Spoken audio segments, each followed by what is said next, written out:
আজ আমি চলে আসছি বরিশালের বিখ্যাত এবং ভাইরাল ম্যাজিক চায়ের পয়েন্টে, যেটা অবস্থিত বরিশালের 6 মাইলে। শুনছি এই চায়ে নাকি ম্যাজিক আছে, আসলেই কি তাই? চলুন সেটাই জানবো আজকে। আপনি কোথাও চা খেতে গেলে চায়ের সাথে কখনই আপনি দেখবেন না এরকম চাল ভাজা দেয়, সাথে লাড়ু। এগুলো কিন্তু আপনি আপনার বাসা ছাড়া কোথাও পাবেন না, কিন্তু এখানে আসলে আপনি এটা পেয়ে যাবেন। আর এটার জন্যই কিন্তু এই চা বিখ্যাত। তো এখানে আপনি কিভাবে আসতে পারেন এবং আসলে কি কি চা পাবেন, সাথে আরো কি কি খেতে পারবেন, কত টাকা কি দাম হতে পারে, এই সব কিছুই বলে দিব ভিডিওতে। তাই ভিডিওটি শেষ পর্যন্ত দেখতে থাকুন। শোনা যায় এই চা নাকি খাঁটি গরুর দুধ থেকে তৈরি করা হয়, তবে চা জাল দেওয়ার ড্যাগের সংখ্যা দেখে এটা মেনে নিতে কেমনই যেন লাগে, কারণ প্রতিদিন এতগুলো দুধ কই পায়। ড্যাগের সংখ্যা আর মানুষের চাপ দেখে এটা বোঝাই যায় এই জায়গাটাই চায়ের জন্য কি পরিমাণে বিখ্যাত। জানলে অবাক হয়ে যাবেন। এখানে স্থানীয় মানুষজনের কাস্টমারের সংখ্যা খুবই কম। ওই যে একটা কথাই আছে না, বাড়ির দ্বারের ঘাসই গরুতে খায় না। তো বিষয়টা হচ্ছে কিছুটা এরকম। আমি সহ এখানে যত মানুষজন দেখতে পারতেছেন প্রায় সবাই কিন্তু দূর দূরান্ত থেকে এসেছেন শুধুমাত্র এখানের চা খেতে। এই যে গাড়িগুলো আর বাইকগুলো দেখতে পারতেছেন সবই এখানে চা খেতে আসা কাস্টমারদের। তাহলে চিন্তা করুন একবার, কত দূর থেকেও মানুষজন আসে এখানে চা খেতে। এই চা থেকে আসলে ম্যাজিক আছে। মাঝে মাঝে ভাবতেই অবাক লাগে, এক কাপ চা আর চাল ভাজা খাইতে এত দূর দিয়েও মানুষ আসে এখানে। আমি এসে 20 মিনিট দাঁড়াই বসি শুধু একটু বাইরে বসার জন্য,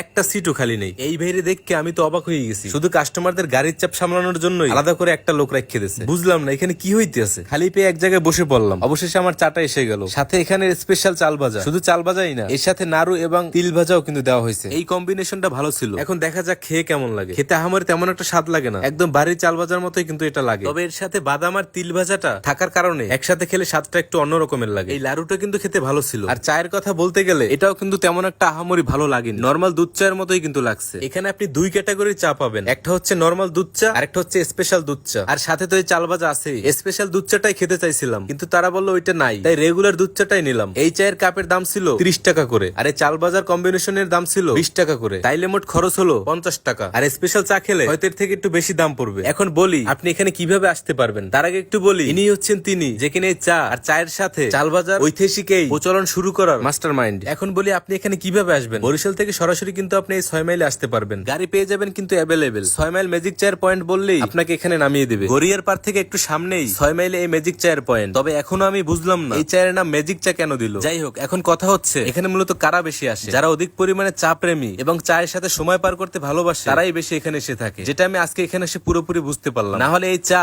আর এই চাল ভাজা খেতে এত দূর থেকে এত মানুষজন এখানে কখনোই আসতো না। শুধু চা প্রেমী হবার জন্যই এটা সম্ভব। তো আজকের ভিডিওটি এই পর্যন্তই। পরবর্তী কোনো ভিডিওতে আবার দেখা হবে। খোদা হাফেজ।